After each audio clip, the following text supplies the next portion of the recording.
জুলাই আগস্টে যখন এই একটা বড় গণ অভ্যুত্থান আমরা দেখলাম, সেই অভ্যুত্থানে কিন্তু শুধুমাত্র যে বাঙালি জনগণই অংশগ্রহণ করেছে ব্যাপারটা এরকম।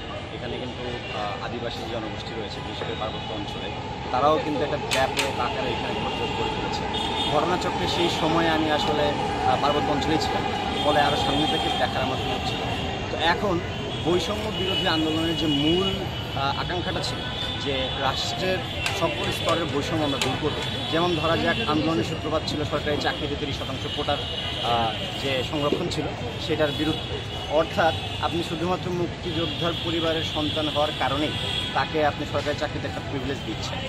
এই যে বৈষম্য, এই বৈষম্যের বিরুদ্ধে কিন্তু দেশের বাকি যে জনগোষ্ঠী ছিল, বিশেষ করে শিক্ষার্থীরা, তারা নেমেছে এবং তারা চেয়েছে এই বৈষম্যের অবসান হোক এবং সকল শিক্ষার্থীকে যেন সমান জায়গা থেকে বিবেচনা করা হয়। সেই জায়গা থেকে এটার আন্দোলনের সূত্রপাত। পরবর্তী আমরা দেখলাম সেটা শুধুমাত্র কিন্তু কোটা সংস্কারের মধ্যে সীমাবদ্ধ ছিল না, এটা এখান থেকে বের হয়ে গিয়ে আমাদের রাষ্ট্রীয় যে বৈষম্য, রাষ্ট্রে যে বিভিন্ন ধরনের বৈষম্য হয়, ধরা যাক এখানে ধনী গরিবের একটা ব্যাপক বৈষম্য আছে। আপনি যদি স্ট্যাটিস্টিক্সগুলো দেখেন, আপনি দেখবেন ধনীরা আরও ধনী হচ্ছে এবং গরিবরা আরও গরিব হচ্ছে। তো এটা কিন্তু একটা ব্যাপক বৈষম্য। রাষ্ট্রের উচিত ছিল যে বৈষম্যটা কমায় আনা। উল্টা আমরা দেখেছি যেটা দিনকে দিন বেড়ে চলেছে। আমরা দেখেছি নারী পুরুষের মধ্যে এক ধরনের বৈষম্য বিদ্যমান থাকে। আমরা দেখেছি হিন্দু মুসলিম তাদের মধ্যে এক ধরনের বৈষম্য বিরাজ করে। আমরা দেখেছি এই সময় যখন আওয়ামী লীগ ক্ষমতায় ছিল তখন মুসলিম যারা, বিশেষ করে যারা হচ্ছে যে ইসলামকে ওন করে এবং ইসলামী লেবার ধারণ করে, তাদের বিরুদ্ধে বিভিন্ন ধরনের বৈষম্য করা হয়েছে। হয়তো অনেকে দাঁড়িয়ে রাখার কারণে বৈষম্যের শিকার হয়েছে, নিপীড়নের শিকার হয়েছে। তো এই যে সার্বিক যে চিত্র, সেইটার পরিবর্তনের লক্ষ্যেই কিন্তু বৈষম্য বিরোধী আন্দোলনটা হয়েছে।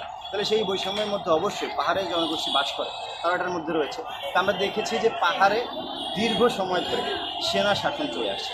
এখন সেনা শাসন ব্যাপারটা হচ্ছে আপনি আমার জীবনযাপন নিয়ন্ত্রণ করছেন।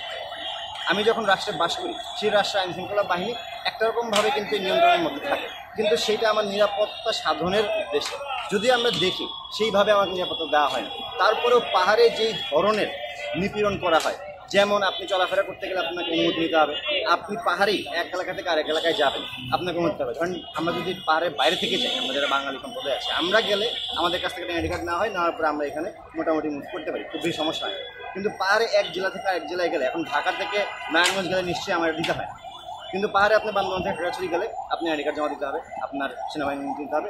এই ধরনের প্রক্রিয়ার মধ্যে দিয়ে আপনার যাওয়া লাগবে।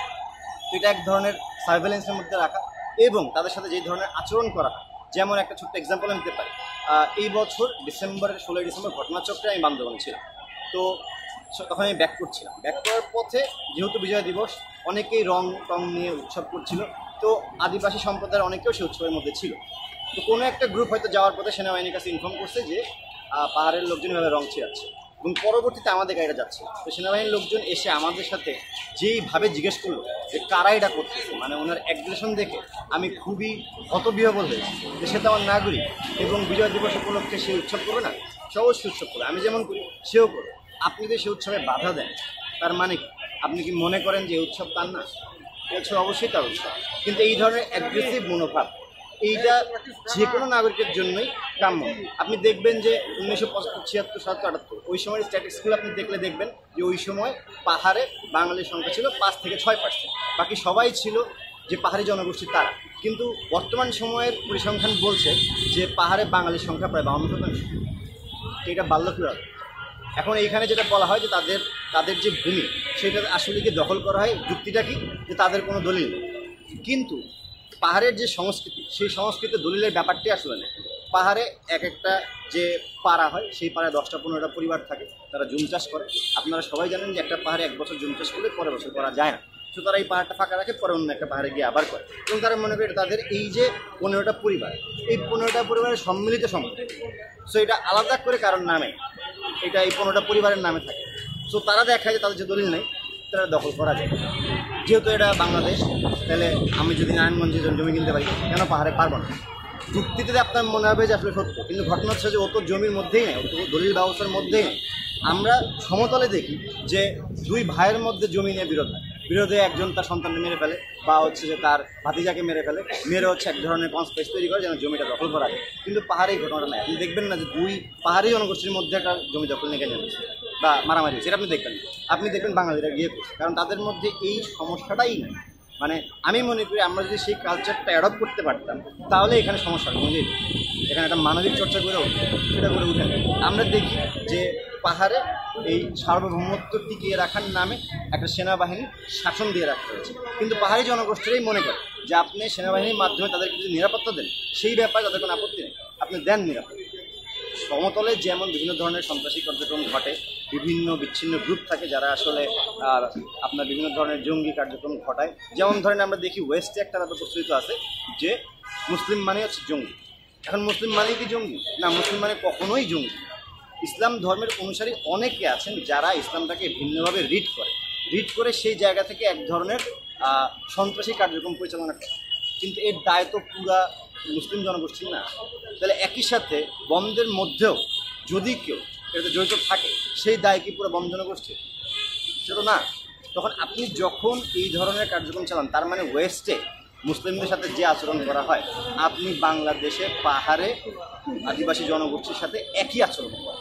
অর্থাৎ আমি মনে করি আপনি যদি ওয়েস্টে থাকতেন তাহলে আপনি মুসলিমদের বিরুদ্ধে এই ধরনের জঙ্গিবাদী ট্যাগ দিতেন, এটা আপনি করতেন, কারণ আপনার নেচারের মধ্যে আমরা দেখতে পাচ্ছি এটা এক ধরনের ফ্যাসিবাদী প্রবণতা। এটা ওয়েস্টের লোকজন পশ্চিমারা মুসলিমদের বিরুদ্ধে করে, আর আমাদের এখানে আমাদের জনগোষ্ঠী আদিবাসীদের বিরুদ্ধে করতেছে। তো এইটার অবসান হওয়া জরুরি। আপনি যতক্ষণ পর্যন্ত আপনার নাগরিককে নিরাপত্তা না দিবেন ততক্ষণ পর্যন্ত একটা রিভল্ট হওয়ার সম্ভাবনা থাকে।